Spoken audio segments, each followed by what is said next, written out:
Democratic Bharat पर ताजा तरीन खबरों को देखने के लिए सब्सक्राइब करें हमारा चैनल और न्यू नोटिफिकेशंस के लिए मोदी के सिर पर जहां रोक के वहां मोर्चा लगाना है।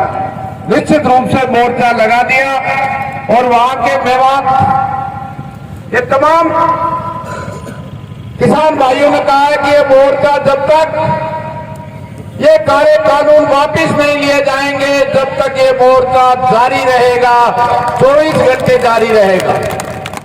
ये आज लगातार जो मोर्चे लगे हुए हैं, चाहे वो 26 नवंबर से है, चाहे वो 13 दिसंबर से है और चाहे कल लगा है, अब लगातार मोर्चे बढ़ते जाएंगे। जहां तक कल सबसे पहले मैं धन्यवाद दूंगा इसी मोर्चे में राजा राम जी ने जो सुप्रीम कोर्ट का फैसला था उनको आपके बीच में रखा है। इस कानूनों को इंप्लीमेंट करने पे अस्थायी रोक लगाने का सुप्रीम कोर्ट ने किया है। ठीक है, कोई पड़ोसी का आग लग जाए इतना दुश्मन भी कोई यदि बाल्टी गिरे तो मना नहीं करनी चाहिए, लेकिन हमारी लड़ाई ये काले कानूनों को जिन्होंने पास किया उनको सरकार के द्वारा रिजेक्ट करने की है।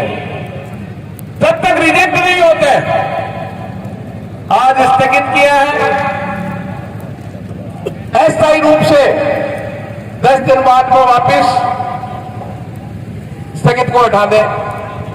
और जिस तरह की कमेटी बनाई है, क्योंकि कमेटी का जहां तक सवाल है, 9 दौर की वार्ता हो चुकी। पहले दौर की वार्ता में ही किसान संयुक्त मोर्चे के प्रतिनिधियों ने सरकार को साफ कह दिया था, कोई कमेटी इस देश के किसानों को मंजूर नहीं है। और संयुक्त मोर्चे ने जब 30 तारीख को मीटिंग में गए थे, जब कह दिया था इससे ये हमारे एजेंडे हैं कि ये काले कानून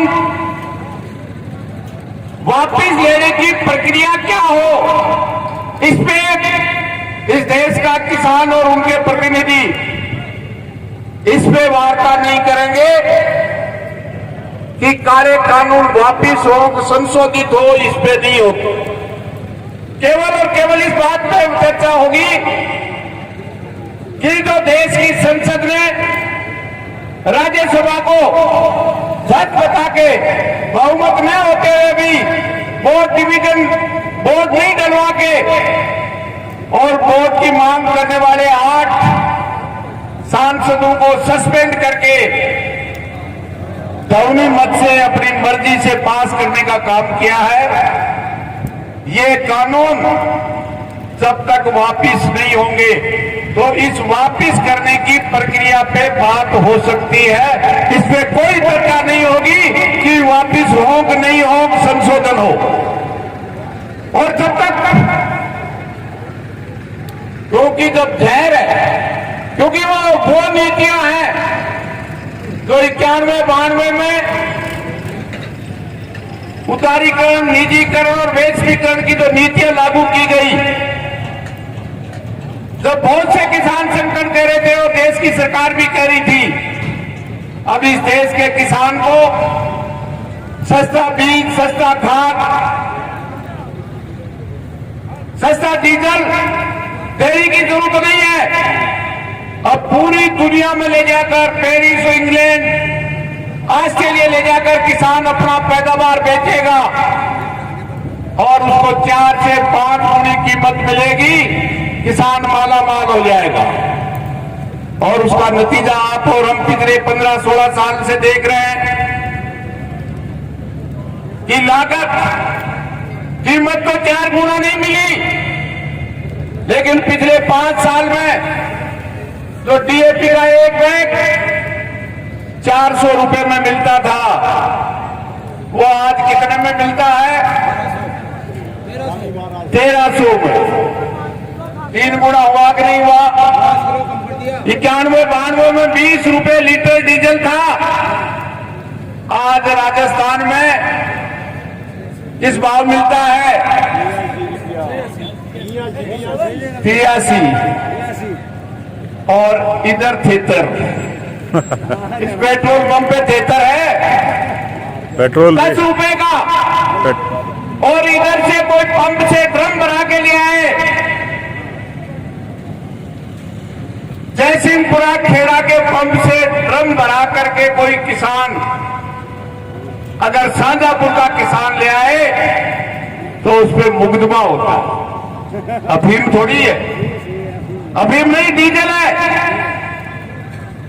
लेकिन 20 से 83 रुपया, 4 गुना। मेरा कहने का मतलब हर लागत 4 गुना, 6 गुना, 8 गुना, और वो भाव नहीं मिलता जो पहले 20 रुपए लीटर में मिलता था। वो भाव नहीं मिलता तो 300 और 400 मिलता है। धन्यवाद। कुछ साथी हमारे इस मोर्चे में मिले हैं। किसान मजदूर एकता जिंदाबाद, किसान विद्यार्थी शिक्षक एकता जिंदाबाद, किसान मजदूर शिक्षक विद्यार्थी एकता जिंदाबाद।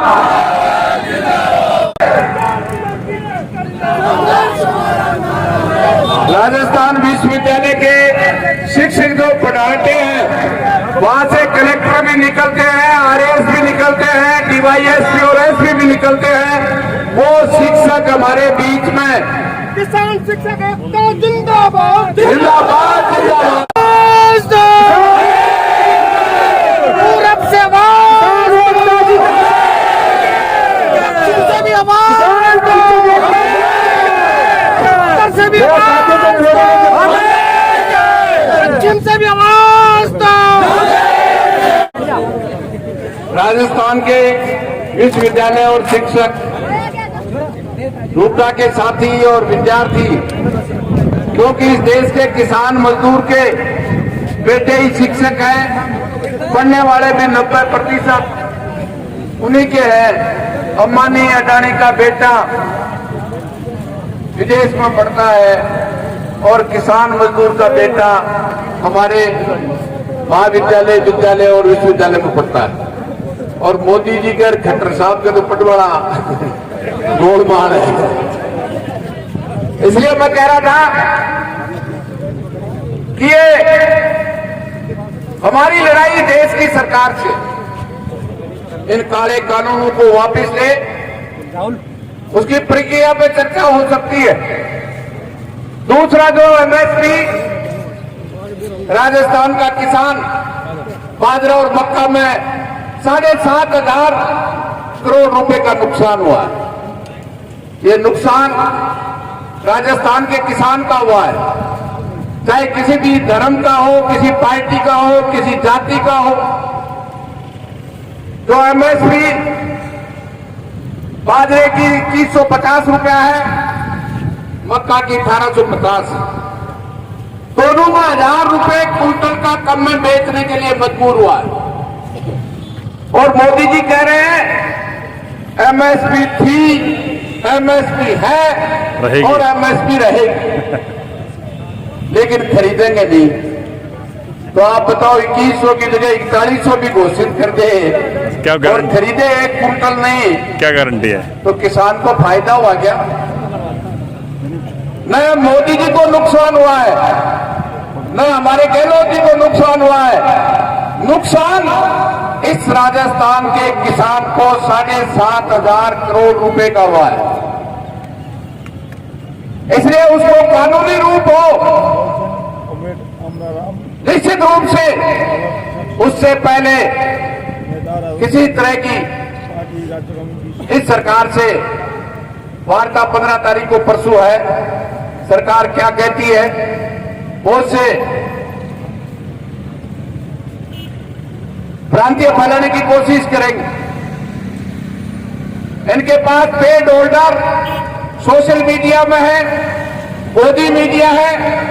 हमारा मीडिया किसान का और देश के मेहनत कश का मीडिया तो बहुत कम है। इसलिए निश्चित रूप से हर प्रोग्राम चाहे आज 13 तारीख का है, चाहे कल मकर संक्रांति का है, और राजस्थान के एक एक गांव में 15 तारीख को इस बैरी गूंगी सरकार को रोशनी दिखाने के लिए गांव गांव में मशाल जुलूस निकालकर इस सरकार को चेताने का काम करेंगे और एक एक गांव से इस मोर्चों में पहुंचने के लिए योजना बनाएंगे। अभी ट्रैक्टर रैलियां निकल रही है, कई हजारों की निकल रही है, कई सैकड़ों की निकल रही है। कल सीकर और नागौर के बॉर्डर से अरक्सर जो नागौर का गांव है, वहां से सैकड़ों ट्रैक्टर वहां से रवाना होकर सीकर से कूड़ से होते हुए 25 गांवों से लोसल से होते हुए 25 गांवों का चक्कर करके गए और उन्होंने कहा अब हम तैयारी करके अभी तो ट्रैक्टरों की रैली जागृति करने के लिए किया है और हम ट्रैक्टर लेकर शाजापुर बॉर्डर पे पहुंचने का काम अति शीघ्र कराएंगे। हजारों लोग तैयारी में लगे हुए। ये सरकार, इससे बड़ी झूठी सरकार नहीं हो सकती। किसान नहीं है, सब तरह के फंडे कर चुके, इसलिए हमारा एक एक प्रोग्राम संयुक्त मोर्चे ने और हमारे शाजापुर मोर्चे ने भी कल ही आपके बीच में कह दिया, स्पष्ट है, चाहे 14-15 का हो, 18 का महिलाएं तो मोर्चे में पहुंच सकती है, वो मोर्चे में पहुंचे, तो जिला और तहसील में पहुंच सकती है, वो पहुंचे।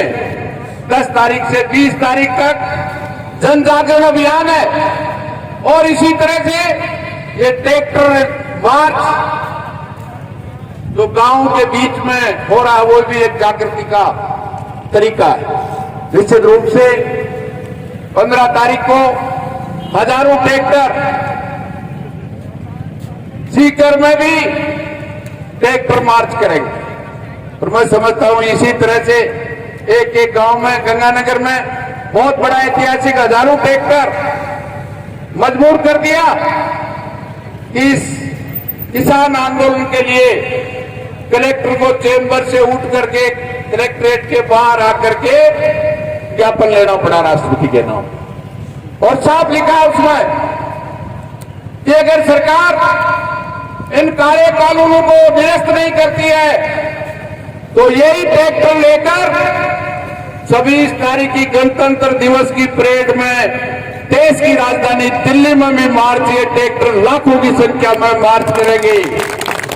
पहली बार, क्योंकि इस आंदोलन का सिंबल है ट्रैक्टर और ट्रॉली। निश्चित रूप से जो आगे से आगे बढ़ता जा रहा है, इसलिए ये सरकार 100 प्याज भी खाएगी और 100 जूते भी खाएगी। एक सीकर में मांगे प्याज हुआ है, एक व्यापारी बोलो प्याज बहुत मीठा है, मैं 100 खा जाऊं। शास्त्रकार बोले भैया 100 खा जाएगा तो नहीं नाम देसी, लेकिन 100 नहीं खाया तो फिर जूता खाना पड़ेगा। बढ़िया रसीद पराउन के गंगानगर वाला जान मार्केट वाला देखे, बढ़िया खोपरा की सी चिटकी है, सफेद और मिठो भी पानी जाता है। वो 4-5 प्याज खाया और बोले भैया किसान भाई है तो वो नहीं खाया जाए, जरा बोले भाई जूता खा। वो 5 प्याज खाया और फिर 5 जूता दिया, बोले जूता डर गया, जूता को नहीं खाया जाए, प्याज ही खा ले। वो प्याज भी खाता गया, 100 प्याज भी खा लिए और 100 जूते भी खा लिए। तो मोदी जी 100 प्याज भी खाएंगे और 100 जूते भी खाएंगे और कानून भी वापस देंगे और एमएसपी का कानून भी बनाना पड़ेगा, क्योंकि इस देश और प्रदेश की सरकार को जनता बनाती है। अब रानी और नवाबों का राज नहीं है कि महारानी और नवाब की घरवाली के पेट से राजा नवाब जन्मता है। अब इस देश के मेहनत कश की अमूली से राजा पैदा होता है, पर वो अमूली हमारी है, पैसा अंबानी अडानी का हो सकता है, हवाई जहाज उनकी हो सकती है, सभाओं के लिए करोड़ों रुपया वो पानी से ज्यादा बहा सकते हैं, लेकिन राजा इस देश की मेहनत के समूली से पैदा होता है। इसलिए मेरा तो आपसे निवेदन है, कोई भ्रम नहीं है, न देश के किसानों में है, क्योंकि गोदी मीडिया और इनके अमचे चमचे बड़ी तरह तरह से आ रही है। सुबह सुबह एक चैनल वाला मेरे पास आया, बोले जी यहां शाजापुर के आसपास का किसान विरोध कर रहा है। मैंने कहा भाई किसान तो विरोध नहीं कर रहा है, हमें 1 महीना हो गया, हजारों लोग खाना खाते हैं, हम 1 रुपए की सब्जी मोल लेके नहीं आए 1 महीने में। क्या आसपास का किसान सब्जी दे रहा है, दूध दे रहा है, लस्सी दे रहा है, सबके सब साथ आ रहे हैं, लेकिन क्योंकि हरियाणा के खट्टर साहब को करनाल जहां से एमएलए बन के आया, दूसरी दफा मुख्यमंत्री है, उस करनाल पे की जमीन पे खट्टर साहब को किसानों ने उतरने नहीं दिया, इसलिए उनके पेट में दर्द है, उसके दर्द है, मोदी मीडिया के भी दर्द है। जगह जगह से गंगानगर से लेकर बाड़मेर जैसलमेर तक का फोन आए, अमरा राम जी वहां क्या हो रहा शाजापुर में। हमने कहा भाई कुछ नहीं हो रहा है, क्योंकि इनके पेट में दर्द है। इसलिए एक एक साथी जो इस मोर्चे पे है, ऐसे दुश्मनों से भी सतर्क रहने की जरूरत है। अनुशासन में भी मैं समझता हूं जितना बेहतर, हमारी देश की सेना में भी डंडे से अनुशासन होता है, लेकिन 30 दिन में हजारों लोग बैठे हुए हैं, किसी के अनुशासन को रिकॉर्ड बनाने का काम, आपस में एक दूसरे को मदद करने का भी, और लाइन से चाय और लाइन से खाना, और खाना बनाने में अगर सहयोग की भी जरूरत है तो हर लंगर में इस किसान मोर्चे पे बैठे हुए हमारे नौजवान वहां खाना बनाने में भी और सर्व करने में भी, परोसने में भी काम कर रहे हैं। हमारी मैं बहनों को भी धन्यवाद दूंगा, परेशानी हो सकती है, लेकिन वो भी लगातार इस मोर्चे पे, और जब भी चाहे 13 तारीख को मोर्चा लगाने का सवाल था, और चाहे एक एक दिन हो, चाहे वो हरियाणा के बहनें हो, राजस्थान की हो, आस पड़ोस की हो, हमेशा सबसे बड़ा सहयोग। और मैंने तो अपनी जिंदगी में 40 साल में देखा है, जब भी आंदोलन की आखिरी कड़ी आती है तो उस गाड़ी को जीत में बदलने के लिए महिलाएं सबसे आगे मिलती है। इसलिए क्योंकि वादा हिस्सा है, आप और हम ये नहीं समझ ले हम ज्यादा बहादुर है, अपोलो में तो फिर भी कई कानून की धारा जाने भाई 307 है, 308 है, 325 है, महिला घनकरी तो मैं धारा दूरा का चक्कर में को नहीं। और देखो जितनी ज्यादा धारा में जाना है वो बतोई डराए। वकील ने कहते थे लड़ता देखे हो गए, बात तो लड़ ले लाठी ऊपर लड़े, क्योंकि बिन बेरो है धारा लाग जाएगी। ये धारा मैं समझता हूं तमाम को, इसलिए निश्चित रूप से हमारे हर कार्यक्रम को हम लागू करेंगे। अगर 23 तारीख के बाद ये सरकार नहीं मानी तो आखिरी आर पार की 26 जनवरी गणतंत्र दिवस इस देश के संविधान की दिल्ली व आर पार की लड़ाई होगी। मोदी हारेगा और देश का अन्नदाता और देश जीतेगा। ये लड़ाई अब किसान की नहीं, देश को बचाने की है। और अपनी इज्जत का, मोदी जी कह रहे मेरे इज्जत का सवाल है। देश की 130 करोड़ जनता को बचाने का आंदोलन है। 130 करोड़ की इज्जत की परवाह नहीं है।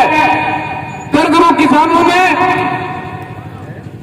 इस विपरीत मौसम में अपने प्राणों की आहुति दे दी, उनकी चिंता नहीं है, अपनी नाक की है, तो मेरा तो यही निवेदन है, नरेंद्र मोदी की नाक भी कटेगी, किसान जीतेगा और काले कानून वापिस होंगे। यही बात कहते हुए बहुत बहुत धन्यवाद।